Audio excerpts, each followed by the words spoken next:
மாணவர்களே, இன்னைக்கு நம்ம பார்க்க போறது 3ஆம் வகுப்பு பாடத்திட்டத்தில் இருக்கக்கூடிய வினை சொல். ஏற்கனவே நம்ம பெயர் சொல் பார்த்துருக்கோம் இல்லையா? அது எடுத்துக்காட்டோட நம்ம பார்த்துருக்கோம். இப்போ நம்ம பக்கம் எண் 56ல் இருக்கக்கூடிய வினை சொல் பார்க்க போகிறோம். வினை சொல் என்றால் என்ன? ஒரு செயலை அல்லது வினையை குறிக்கும் சொல் வினை சொல்.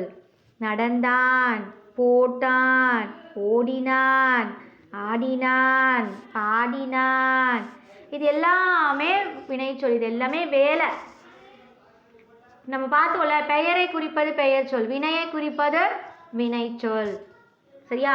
இப்போ நான் ஏற்கனவே எக்ஸாம்பிளை கொடுத்துருப்பேன். மயில் ஆடியது, அதில் பெயர் சொல் அண்டர்லைன் பண்ணுங்கன்னா மயில் அப்படிங்கிறத அண்டர்லைன் பண்ணுவீங்க. அப்போ ஆடியது என்ன? அது வினைச்சொல்.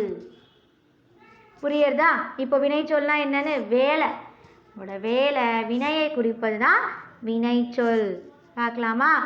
ஸோ 56 பக்கம் எண் 56ல் உங்களுக்கு புக் எக்ஸசைஸும் கொடுத்துருக்காங்க. இதை நீங்கள் புக்லேயே என்ன பண்ணலாம்? மார்க் பண்ணிக்கலாம். பார்க்கலாமா? விருந்தினரை உபசரித்தான். உபசரித்தான் அப்படிங்கிறது வினைச்சொல். கீழ்காணும் வாக்கியங்களில் உள்ள வினைச்சொற்களை எடுத்து எழுதுக. வினைச்சொற்களை மட்டும் எடுத்து எழுதணும். பெயர் சொல் எடுத்து எழுதக்கூடாது. வினைச்சொற்களை மட்டும் எடுத்து எழுதணும். புறா நெல் தின்றது. தின்றது சாப்பிட்றது, அதுதான் என்னது? வினைச்சொல். அது மட்டும் எழுதியிருப்பேன் மிஸ். தேர்ட் ஒன், புலி சத்தமாக உருமியது.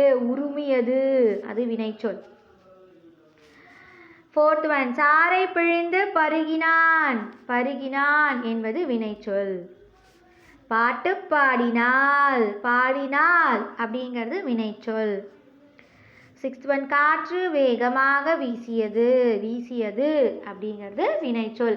இது எல்லாமே வேலை. இதில் பாருங்க, உபசரித்தல், உபசரித்தான், தின்றது, உருமியது, பருகினாள், பாடினாள், வீசியது, இது எல்லாமே வேலை.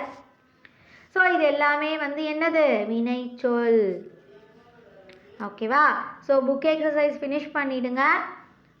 உங்களோட போர்ஷன் இதோட முடியுது. சரிங்களா? நன்றிம்மா.